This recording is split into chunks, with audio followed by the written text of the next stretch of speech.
Hello, everybody, and welcome to another Smite Pro Season X team roster interview. Dragons here. We're joined by PBM and Nika. PBM, always been a dragon. Well, not always, but since the dragons existed, he's always been a dragon. Nika, a brand new dragon for this year. And their team, they will be joined up by is Vote, Dardez, Laspra, and Cherio. So I don't want to give you guys deja vu here, but how was your off season? How's the little break been? The 2 weeks or so you had to sort out things after Worlds and then submit rosters. How was it for you, Nika? Very hectic. I was sick. I was moving, and we were doing all the roster stuff. So just a lot of work to get through in the last 2 weeks, but all settled in now. Yep. And for you, Mike? Pretty much same thing, except for the moving part. I helped them a little bit, but I didn't have to, house hunt and do all the stuff that they had to do. So a little bit less stressful on that front, a little more stressful dealing with some other stuff. But, every off season, kind of fun. Yep. Yeah, a very busy period in the SPL for everybody at this time. In terms of like when you guys started talking, when decisions were made, how did that come about? Were we talking like straight after Worlds after party, drunken conversations level stuff, or were we a little bit more chilled out to go out to size up our options and approach each other? How did it? Let's go from your side, Nika, I guess, because you guys kind of stayed as a core, and I assume you were sort of adding pieces on. How did you go about reaching out? Well, before even Worlds, we knew that Neil and Fred were done. So in our heads, we were kind of like already trying to decide like who to want to play with, and like we knew we'd want to stick as a trio as always. We love playing together. We think it's an effective trio still. And then right after Worlds, like after party, like you just have like baseline conversations with everyone, and like Mike was the support we've like wanted to play with for so long, like in our trio, and like he kind of felt like he had never even gotten like an offer. I think that's what you said word for word. It was like, you guys have never even asked me, and it's like Little ego moment. Like, it's like, here you go, here's your offer then, buddy. And then yeah, I mean, after that, like we just sat down, like when we got home, had a more like civilized discussion, I guess, and then like we're talking about junglers, like multiple people, and then like spoke to a couple people, and like we ended up with Laspera. We figured out he was the best fit, and like we were all just super happy with him as soon as we had like a long talk with him, and everything just like sounded perfect for like how we wanted to play. Sounds good. And Mike, for you, did you entertain many offers? Did you think about staying with your existing team? What were your thoughts like when you first got approached? So very similar to them with Fred and Neil. I of course knew for a while, but Max was planning on retiring, taking a break, whatever his plans are. So I talked to Max a little bit about it because it's sort of interesting, like playing with someone for so long with like, 6 seasons, 7 seasons, whatever it's been. I never really thought too much about like what other ADC I would play with. And I think a lot of people would think that would be like the first thing in my decision making, but it was actually kind of last, funny enough, because I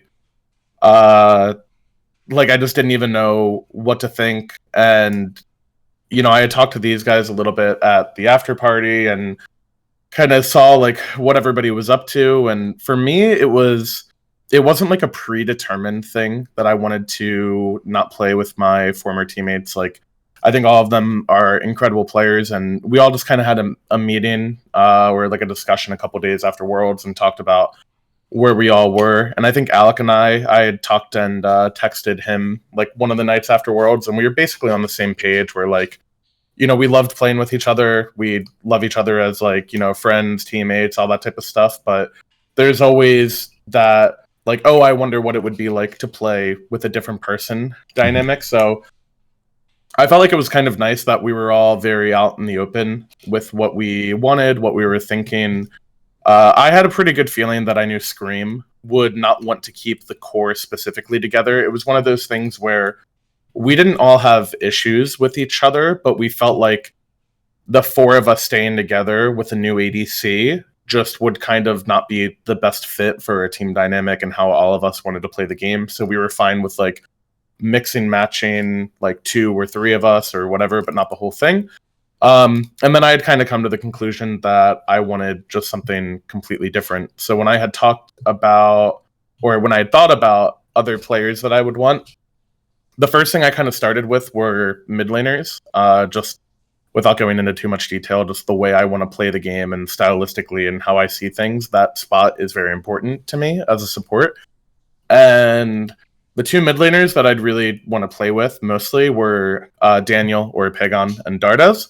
So that was really my main focus, was trying to be able to play with one of them. And then when I thought about like side laners, like every single one of the former, Warriors boys, that trio, they'd all be very high on my list, like top 2 players that I'd want to play with. And honestly, it did kind of, just because I know how my dynamic was with Max and Alec, it did concern me a bit, the 3 of them, playing together for so long, because in my case, I noticed that there are some things like you just get accustomed to, like I run it down in scrims and int, and Max doesn't say like, hey man, you're screwing our laning phase every game, or, Max and Alec may do something and I don't bring it up to them because you're just conditioned to be used to it. And I don't think it's necessarily a problem, but it's also not the most productive for like long-term team or individual growth, because your perspective isn't changing, you're not learning something new. So I'd kind of asked those 3 about it, and we probably spent a couple hours talking about, like it was almost like a weird interview. It felt really uncomfortable for me. It felt like really uncomfortable for me, but yeah. Yeah, I totally get what you mean with the comfort thing as well. I think that's why we see honeymoon periods with a lot of teams, right? When you come in, you really put your best foot forward. You don't fall into the same habits you've got.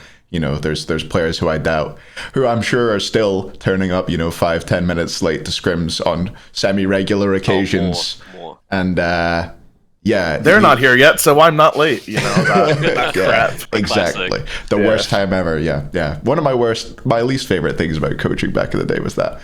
But let's dive a little bit deeper. You guys have both obviously teamed with Cherio before, so that makes sense that you bring him in. But Laspra, a new addition in the jungle, seems like maybe you had a couple options and you've gone with Laspra in the end as your jungler spot.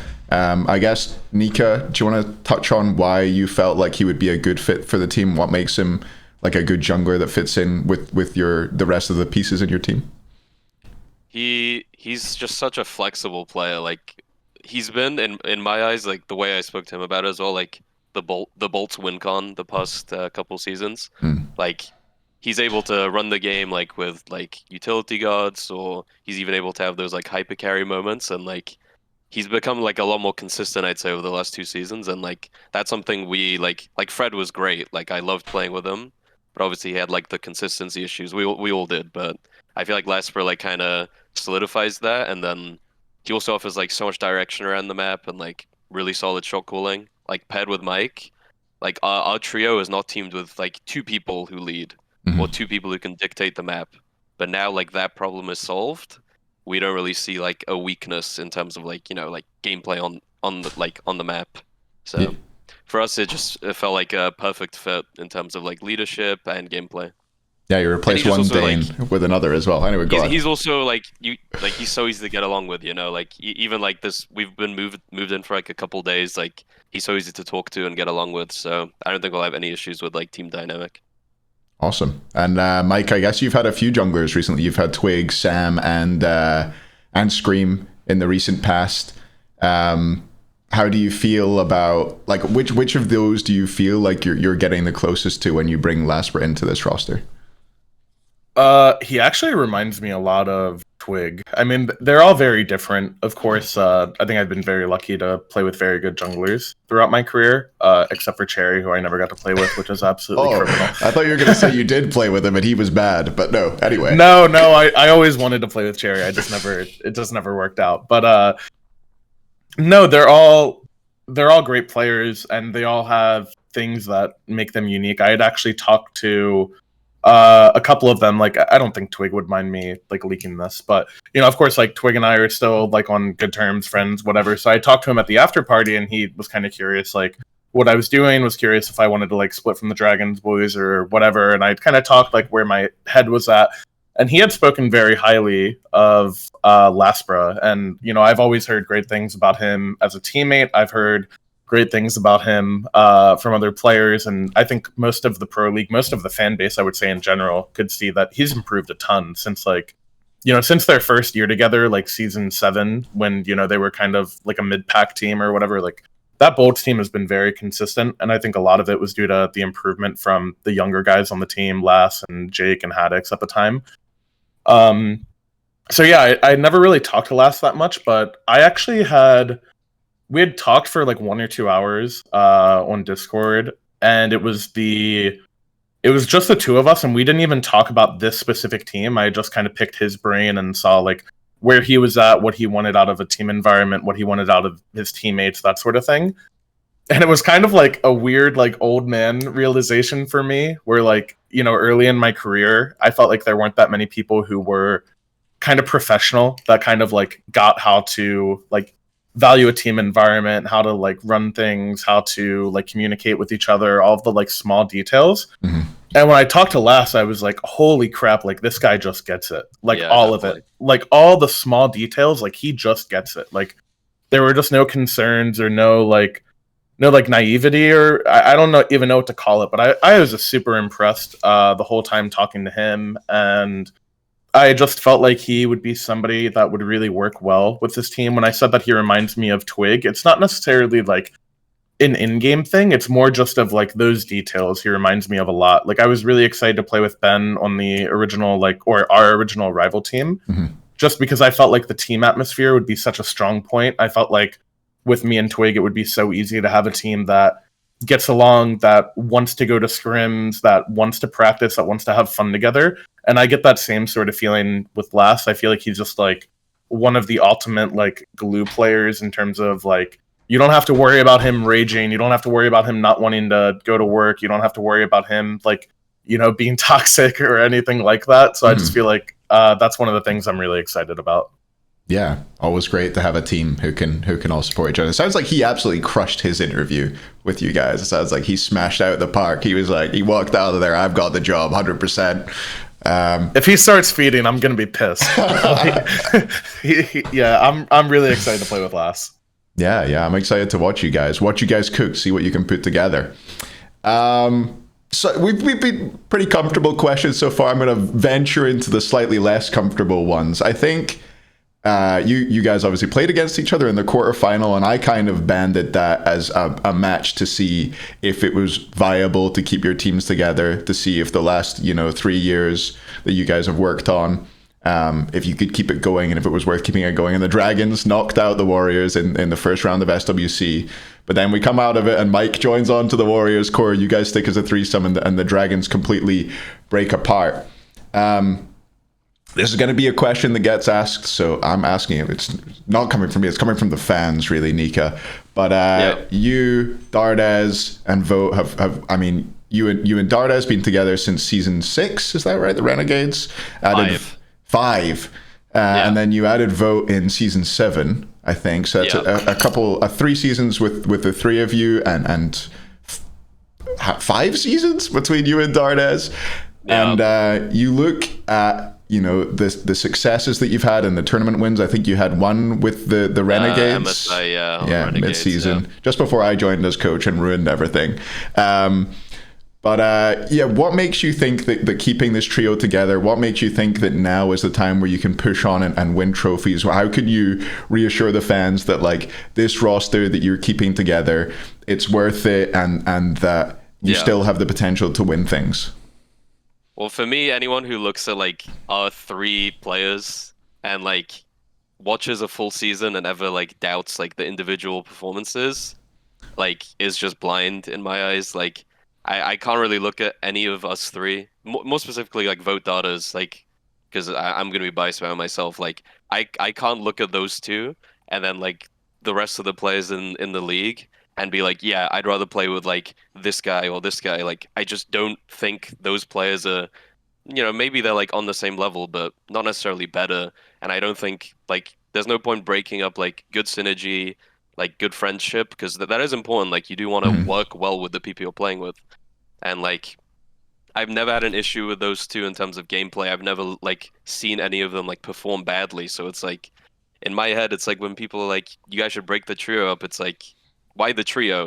Why not the people around the trio as well? It feels like the trio gets honed in on way more, but like, I don't know. to me it's a bit scuffed because I really value like how us three play like every season. Season 8 was like scuffed because of the A COVID write-off, year. right? Yeah. So Dada's like had probably like his weakest year in the year where he literally couldn't play the game properly. But every other year, I mean, I'd say we've all been top 3 at least in our role.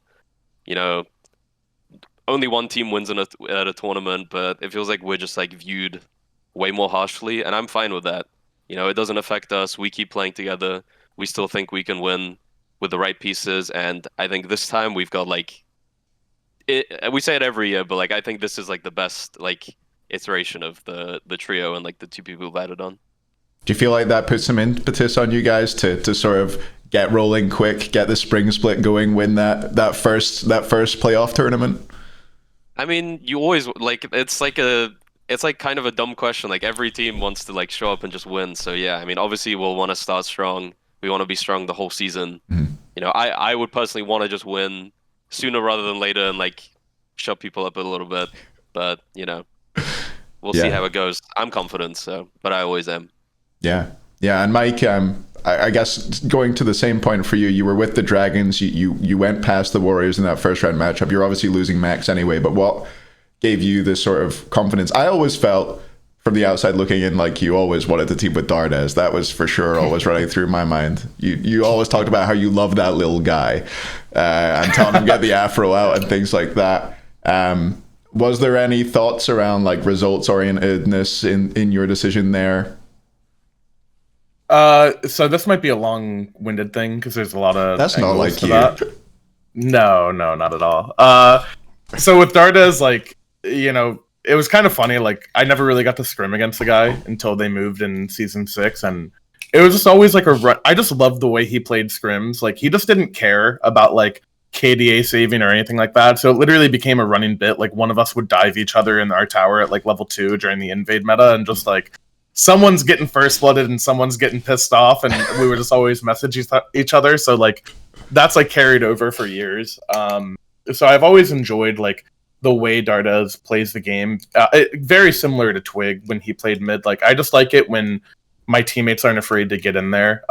Daniel or Pegon was very similar. So I just really appreciate that playstyle. For me, the core thing from both of our teams was a concern, and I think it's slightly different in the fact that, you know, it's not like they're not capable of it, but because their trio are all 3 different laners, there's not really like a true, in my opinion, like team leader in that core. That's not to say that they're not capable of it or that they don't communicate in game or that they don't have ideas. What I really mean is that I don't feel like a single one of them is controlling the identity or the direction of a team. Where I would say within our core, that was something that I had kind of helped set up with, you know, whoever the jungler was, and then later when Twig was mid and all of that stuff. I've always been having a very active role in, I guess, like team identity, how we want to play the game, that type of stuff. And to me, from my perspective, that changes with the pieces around you, right? Like the way I want to play the game to put Max and Alec in a position to be their best is very different than how I would want to play to have Dardes at his best, right? Like in one scenario, you're playing around your side laners with Dardes. That's a guy who you kind of want to play more off his lane. He likes a lot of gods like AMC that, you know, you kind of have to be around him so that his game just doesn't get trashed. Yeah. Where like with Daniel was a very, very talented mid laner, but you kind of just wanted to let that guy cook. Like just pick him Susano, he'll solo people, just leave him on an island, and it's a very different play style. So to me, I feel like if you look at every iteration of the trio of Vote, Dardes, and Nika playing together, they've looked very different with different jungle and support players. I would say, you know, just objectively, without a doubt, the way they looked with Cherry is night and day how they looked with Fred. And it's not because Fred or Cherry are necessarily like one's better than the other. It's just a different style of gameplay, of leadership, of everything like that. Mm-hmm. So to me, the important thing was less their history together, and it was more what I've learned from my team experiences of how I want to play the game, how I want to like, you know, create a play style, that sort of thing. And what I feel like those like pieces can do, rather than like I don't view this team as like, oh, this is the way they play and I'm gonna fit into that. Like I think I'm gonna change their perspective, or I'm gonna challenge them on a lot of things constantly of how they think, how they approach the game, how they want to do things like that. So while I do understand the concerns, and I think they're valid from both ends, there's just going to be a lot of growth. Like, I will probably play a very different style than people are accustomed to me playing, and I think they'll be challenged to play different things as well. So I think for long term, it'll hopefully improve all of us if we keep at it, like working together. Awesome. Yeah. I mean, it definitely makes sense. I understand, but I have to ask. I've got to ask. Yeah. It's the role. Mm-hmm. It's the role I've been casted. I guess let's finish off on something a little bit more fun. The lighting changing, sun going down. I don't know. I don't know what happened. Me or him? No, it was Nika. my one. But it's fine. Oh, okay. I was gonna ask if you're forming a new team. You know these players from outside. If you had to get one player on your team to drop one god forever, who would you make drop what? Nika, you go first. Pick someone. Make them never play something again. Daughters and let me think. There's so many to pick from.